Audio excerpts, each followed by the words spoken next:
Big boss season 10ರಲ್ಲಿ ತುಕಾಲಿ ಸಂತು ಅವರು ಇಡೀ ಕರ್ನಾಟಕದ ಕಿರುತೆರೆ ವೀಕ್ಷಕರನ್ನ ಎಂಟರ್ಟೈನ್ ಮಾಡಿದ್ರು. ಅದ್ರ ಜೊತೆಗೆ ಬಿಗ್ ಬಾಸ್ 11 ನಲ್ಲಿ ತುಕಾಲಿ ಸಂತು ಅವರ ಧರ್ಮಪತ್ನಿ ಮಾನಸ ಅವರು ಸಹ ಸಖತ್ತಾಗಿ ಎಂಟರ್ಟೈನ್ ಮಾಡಿದ್ರು. ಈಗ ಕಿರುತೆರೆಯ ಒಂದಷ್ಟು ಶೋಗಳ ಅಷ್ಟೇ ಅಲ್ಲದೆ ಬೆಳ್ಳಿ ಪರದೆಯಲ್ಲಿ ಮೂಡಿ ಬರ್ತಿರೋ ಒಂದಷ್ಟು ಸಿನಿಮಾಗಳ ಮೂಲಕನೂ ಸಹ ಈ ಜೋಡಿ ಕನ್ನಡ ಕಿರುತೆರೆ ವೀಕ್ಷಕರನ್ನ ಪ್ಲಸ್ ಹಿರಿತೆರೆ ವೀಕ್ಷಕರನ್ನ ಮೋಡಿ ಮಾಡ್ತಾ ಇದೆ. ಸದ್ಯ ತುಕಾಲಿ ಸಂತು ಅವರು ನಮ್ಮ ಬಾಸ್ ಟಿವಿ ಜೊತೆ ಜಾಯ್ನ್ ಆಗ್ತಾ ಇದ್ರೆ. ಮೊದಲನೇದಾಗಿ ನಮಸ್ತೆ, ಹೇಗಿದ್ದೀರಾ? ನಮಸ್ತೆ ಸರ್, ಚೆನ್ನಾಗಿದ್ದೀರಿ. ನೀವು ಚೆನ್ನಾಗಿದ್ದೀರಾ ಸರ್?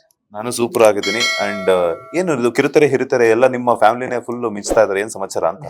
ಏನಿಲ್ಲ ಸರ್, ಅವಕಾಶ ಸಿಗುತ್ತೆ, ಸಿಕ್ದಾಗ ಹೋಗಿ ಮಾಡೋದು, ಹಂಗೇನೆ ಅದು ಕಂಟಿನ್ಯೂ ಆಗುತ್ತೆ ಸರ್, ಇನ್ನೇನಿಲ್ಲ.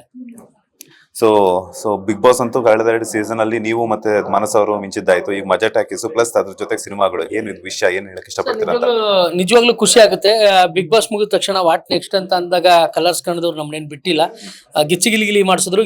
ಗಿಲಿ ಆದ್ಮೇಲೆ ಈಗ ಮಜಾ ಟಾಕೀಸ್ಗೆ ಹೋಗಿದ್ವಿ. ಮಜಾ ಟಾಕೀಸ್ ಆದ್ಮೇಲೆ ಈಗ ಜೊತೆಲೇ ಈ ಗಜರಾಮ ಪಿಕ್ಚರ್ ರಿಲೀಸ್ ಆಗ್ತಾ ಇದೆ. ಒಂಥರ ಖುಷಿ ಆಗುತ್ತೆ. ಜನಗಳಿಗೆ ಎಲ್ಲಾ ಒಂದು ರೀತಿನಲ್ಲೂ ಎಂಟರ್ಟೈನ್ಮೆಂಟ್ ಕೊಡೋದಕ್ಕೆ ನಾವು ಬಂದಿದ್ವಿ. ಅವಕಾಶಗಳು ಕೊಡ್ತಾ ಇದಾರೆ, ಅದ್ರ ಮುಖಾಂತರ ಜನರು ರಂಜಿಸ್ತಾ ಇದೀವಿ. ಒಂದು ಖುಷಿ ಆಗುತ್ತೆ ಸರ್. ಅಂದ್ರೆ ಇವಾಗ ಗಜರಾಮ ಸಿನಿಮಾದಲ್ಲಿ ರಾಗಿಣಿ ಅವ್ರ ಜೊತೆಗೆ ಸಖತ್ತಾಗಿ ಸ್ಟೆಪ್ಸ್ ಹಾಕಿದ್ರಂತೆ, ಸಾರಾ ಏನ್ ಇಟ್ಕೊಂಡು ಸಾರಾ ಇಟ್ಕೊಂಡು ಸ್ಟೆಪ್ ಹಾಕಿದೀನಿ. ಅದು ಲಿರಿಕ್ಸ್ ಸಾಂಗ್ ಬಿಟ್ಟಿರೋದ್ರಿಂದ ಗೊತ್ತಾಯ್ತೇ ಇಲ್ಲ. ತುಂಬಾ ಚೆನ್ನಾಗಿ ಡ್ಯಾನ್ಸ್ ಮಾಡಿದೀನಿ. ನೀವು ಅದನ್ನ ಥಿಯೇಟರ್ ಹೋಗಿ ನೋಡ್ಬೋದು. ಅದ್ಭುತ ಒಂದೆರಡು ಹುಕ್ ಸ್ಟೆಪ್ ಎಲ್ಲ ಹಾಕಿದೀನಿ ಅವ್ರ ಜೊತೆ. ಮಾನಸ ಅವ್ರು ನೋಡಿದ್ರ ಸಾಂಗ್ ನ ಅಂತ? ಇಲ್ಲ, ಸಾಂಗ್ ನೋಡಿದ್ರೆ ನಾನ್ ಡ್ಯಾನ್ಸ್ ಮಾಡಿರೋದು ನೋಡಿಲ್ಲ. ನಾನ್ ಡ್ಯಾನ್ಸ್ ಮಾಡಿರೋದು ನೋಡಿದ್ರೆ ಅವರು ಒಂದೆರಡು ಸ್ಟೆಪ್ ಹಾಕಿಬಿಡ್ತಾರೆ, ಅಷ್ಟು ಚೆನ್ನಾಗಿ ಮಾಡಿದೀನಿ. ಇವತ್ತು ಯಾಕೋ ಒಂಥರ ಬೋರ್ ಆಗಿದ್ರಲ್ಲ, ಯಾಕೆ ರಾಗಿಣಿ ಅವ್ರು ಬಂದಿಲ್ಲ ಅಂತನಾ? ಅದು ಅಫ್ಕೋರ್ಸ್ ಇದ್ದೇ ಇರ್ತದೆ. ಯಾಕೆಂದ್ರೆ ನಾವು ಮನೇಲೆಲ್ಲ ಕೂತ್ಕೊಂಡು ನೋಡ್ತಾ ಇದ್ವಿ. ರಾಗಿಣಿ ಮೇಡಮ್ ಬಂದ್ರೆ ವಾ ಅಂತ ಇದ್ವಿ. ರಾಗಿಣಿ ಮೇಡಮ್ ಬರ್ತಾರೆ ಅನ್ನೋ ಕ್ಯೂರಿಯಾಸಿಟಿ ಮೇಲೆ ಫುಲ್ ಪಂಕಾಗಿ ಬಂದೆ. ರಾಗಿಣಿ ಮೇಡಮೇ ಬಂದಿಲ್ಲ. ಮುಂದೆ ಏನಾದ್ರು ಬಂದ್ರೆ 100% ಮೀಟ್ ಮಾಡೇ ಮಾಡ್ತೀನಿ ಅವ್ರು. ಮೀಟ್ ಮಾಡೋದು, ಅದ್ರ ಜೊತೆಗೆ ಒಂದೆರಡು ಸ್ಟೆಪ್ ಬುಕ್ ಸ್ಟೆಪ್ಸ್ ಹಾಕ್ಬಿಡೋದೇ. 100% ಸಾರೇ ಶಾಂತಮ್ಮನ ಜೊತೆ 2 ಸ್ಟೆಪ್ ಹಾಕ್ತೀನಿ. ಗಜರಾಮ ಪಿಕ್ಚರ್ನ ಥಿಯೇಟರ್ ಬಂದು ನೋಡಿ. ಇದೇ ಫೆಬ್ರವರಿ 7ನೇ ತಾರೀಕು ಗಜರಾಮ ರಿಲೀಸ್ ಆಗ್ತದೆ. ಒಂದು ಒಳ್ಳೆ ಕಂಟೆಂಟ್ ಇರೋ ಪಿಕ್ಚರು. ದಯವಿಟ್ಟು ಥಿಯೇಟರ್ ಬಂದು ಪಿಕ್ಚರ್ ನೋಡಿ. ಒಂದು ಒಳ್ಳೆ ಹಾಸ್ಯ ಪಾತ್ರ ಮಾಡಿದ್ದೀನಿ. ನೀವು ಖಂಡಿತ ಎಂಟರ್ಟೈನ್ಮೆಂಟ್ ಆಗಿರ್ತದೆ, ನಗ್ತೀರಾ, ತುಂಬ ಎಂಜಾಯ್ ಮಾಡ್ತೀರಾ ಪಿಕ್ಚರ್ನ. ಖಂಡಿತವಾಗ್ಲೂ ಎಲ್ಲೋ ಪಿಕ್ಚರ್ ಒಳಗೆ ನಾವು ಹೋಗಿದೀವಿ ಅಂತ ಅನ್ಸುತ್ತೆ ನಿಮ್ಗೆ. ಖಂಡಿತ ನೋಡಿ, ಒಳ್ಳೇದಾಗ್ಲಿ. Love you all. ನಿಮ್ನ ಯಾವತ್ತೂ ನಾನು ಮಿಸ್ ಮಾಡ್ಕೋತೀನಿ. Thank you. ಸಂತು ಪಂತು ಅಂತ ಹೇಳ್ಬಿಟ್ಟು ಡಾಲರ್ ಹಾಕೊಂಡಿದ್ರ. So last time Tukali Santu ಅವರು ವರ್ತೂರು ಸಂತೋಷ್ ಅವ್ರನ್ನ ಯಾವಾಗ ಭೇಟಿ ಆಗಿದ್ರಿ, ಏನ್ ಹೇಳಿದ್ರಿ ಅಂತ? ಇಲ್ಲ, ಈಗ ಮೊನ್ನೆ ಅಂತಾನೆ ಭೇಟಿ ಆಗಿದ್ದೆ. ವರ್ತೂರು ಸಂತೋಷ್ ಅಣ್ಣ ಒಂದು ಕಾರ್ಯಕ್ರಮಕ್ಕೆ ಇನ್ವೈಟ್ ಮಾಡಕ್ ಹೋಗಿದ್ವಿ. ತುಂಬಾ ಖುಷಿ ಆಗಿತ್ತು. ಯಾವಾಗ್ಲೂ ಹಂಬಲ್ ಇರ್ತಕ್ಕಂಥ ವ್ಯಕ್ತಿ, ತುಂಬಾ ಒಳ್ಳೆ ವ್ಯಕ್ತಿ ಅವರು. ನಾನು ಹೋದಾಗೆಲ್ಲ ಅಣ್ಣ ಬಾರಣ ಕೂತ್ಕೊಳ್ಳೋಣ ಅಂತೀನಿ. ಅಣ್ಣ ಹೆಂಗಿದ್ಯ ಅಣ್ಣ ಅಂತೀವಿ. ಮತ್ತೆ ಕೂತ್ಕೊಂಡು ಇಬ್ರು ಮಾತಾಡ್ತೀವಿ, ಎಂಜಾಯ್ ಮಾಡ್ತೀವಿ.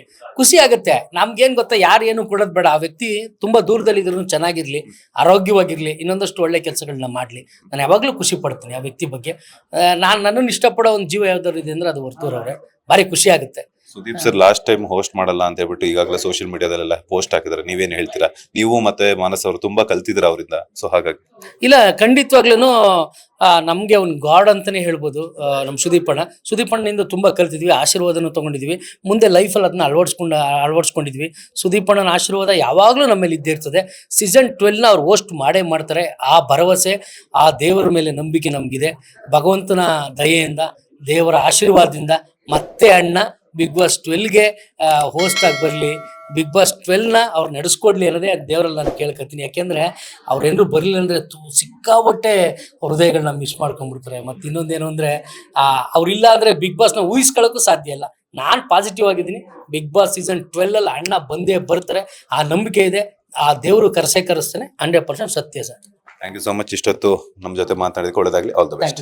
ಸೊ ಈ ಬಿಗ್ ಬಾಸ್ ಪ್ಲಸ್ ಸಿನಿಮಾಗಳ ಜೊತೆ ಮೊನ್ನೆ ಅಷ್ಟೇ ಫಿನಾಲೆ ಹಂತದಲ್ಲಿ ಒಂದು ಕಾಂಟ್ರವರ್ಸಿ ಆಯ್ತು. ಬಿಕಾಸ್ ಹನುಮಂತು ಅಭಿಮಾನಿಗಳು ಎಲ್ಲರೂ ಸಹ ನಿಮ್ಮ ಕಾರಿಗೆ ಒಂದು ಮುತ್ತಿಗೆ ಹಾಕಿದ್ದಾರೆ ಅಂತ ಹೇಳ್ಬಿಟ್ಟು ಟ್ರೋಲ್ ಪೇಜಸ್ ಎಲ್ಲ ಸಿಕ್ಕಾಪಟ್ಟ ವೈರಲ್ ಆಗ್ತಾ ಇದೆ. ಏನ್ ಹೇಳಕ್ ಇಷ್ಟಪಡ್ತೀರಾ? Clarification sir. ನಿಜವಾಗ್ಲೂ ಹನುಮಂತು ಅಭಿಮಾನಿಗಳಲ್ಲ ಸರ್ ಅವ್ರು. ನನ್ಗೆ ಸೆಲ್ಫಿ ತಗೊಳಕ್ ಬಂದವ್ರು, ನಂತರನೇ ಎಲ್ರಿಗೂ ಸೆಲ್ಫಿ ತಗೊಳಕ್ ಬಂದವರು.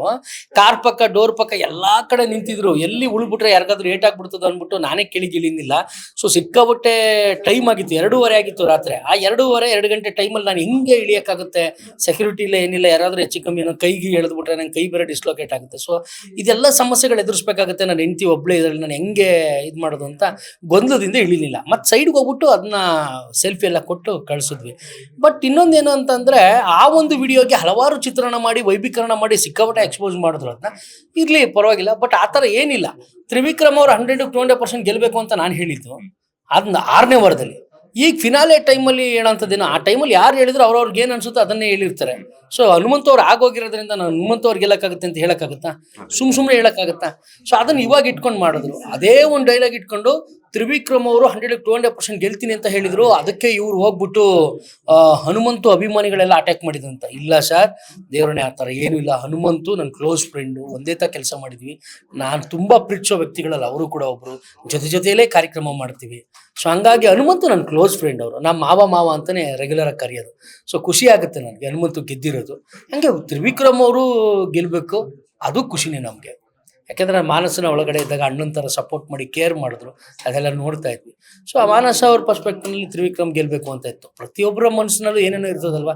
ಸೊ ಹಂಗಾಗಿ ಹನುಮಂತು ಗೆದ್ದಿರೋದ್ರಿಂದ 100% ನಾವು ಸ್ಯಾಟಿಸ್ಫ್ಯಾಕ್ಷನ್ ಇದ್ದೀವಿ, ನಗ್ತೀವಿ, ಖುಷಿಯಾಗಿದ್ದೀವಿ. ಜೊತೆಲೇ ಕಾರ್ಯಕ್ರಮ ಮಾಡ್ತಿದ್ವಿ.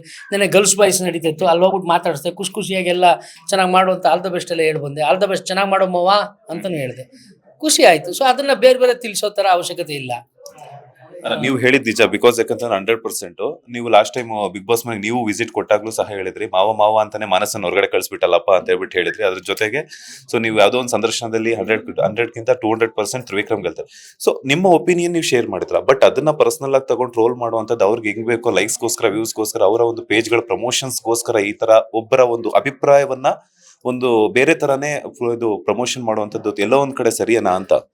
ಇಲ್ಲ, ಖಂಡಿತವಾಗ್ಲೂ ಅದು ಅದನ್ನು ಅವ್ರವ್ರ ಭಾವನೆ ಸರ್. ಈಗ ನಮ್ಮಿಂದ ನಮ್ಮ ವಿಡಿಯೋಸ್ನ ಅಷ್ಟು ಹೈಲೈಟ್ ಮಾಡ್ತಾ ಇದ್ದಾರೆ ಅಂದರೆ ಅದು ಅವ್ರ ಕೆಲಸ.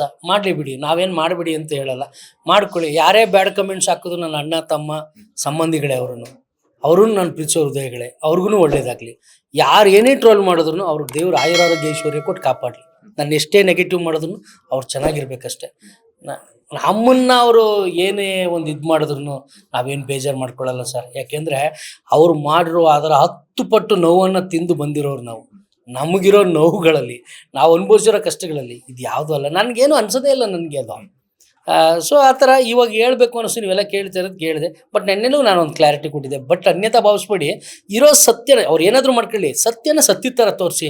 ನನ್ನ ಮೇಲಿರೋ ಒಂದು ಹೊಟ್ಟೆವರಿಗೆ ಅದನ್ನು ಬೇರೆ ತಿರುಗಿಸಿ, ನನ್ನ ಮೇಲೂ ನನ್ನ ಹೆಂಡತಿ ಮೇಲಿರೋ ಹೊಟ್ಟೆವರಿಗೆ ಬೇರೆ ವಿಡಿಯೋನೇ ಬೇರೆ ರೀತಿ ವರ್ಣಿಸ್ಬಿಟ್ರು, ಅದು ಬೇಜಾರಾಯ್ತು ಅಷ್ಟೇ. ಇರೋ ಸತ್ಯನ ಸತ್ಯ ಥರ ಹೇಳ್ರಿ ಅಂತ. ಲೇಟೆಸ್ಟ್ ಹಾಗೂ ಇಂಟ್ರೆಸ್ಟಿಂಗ್ ಸುದ್ದಿಗಳಿಗಾಗಿ ಬಾಸ್ ಟಿವಿ ಕನ್ನಡ ಚಾನೆಲ್ನ ಸಬ್ಸ್ಕ್ರೈಬ್ ಮಾಡಿ. ಹಾಗೆಯೇ ಬೆಲ್ ಐಕಾನ್ ಪ್ರೆಸ್ ಮಾಡಿ. ಇದರ ಜೊತೆಗೆ ಫೇಸ್ಬುಕ್, ಇನ್ಸ್ಟಾಗ್ರಾಮ್, ಎಕ್ಸ್ನಲ್ಲೂ ಮಿಸ್ ಮಾಡದೆ ಫಾಲೋ ಮಾಡಿ.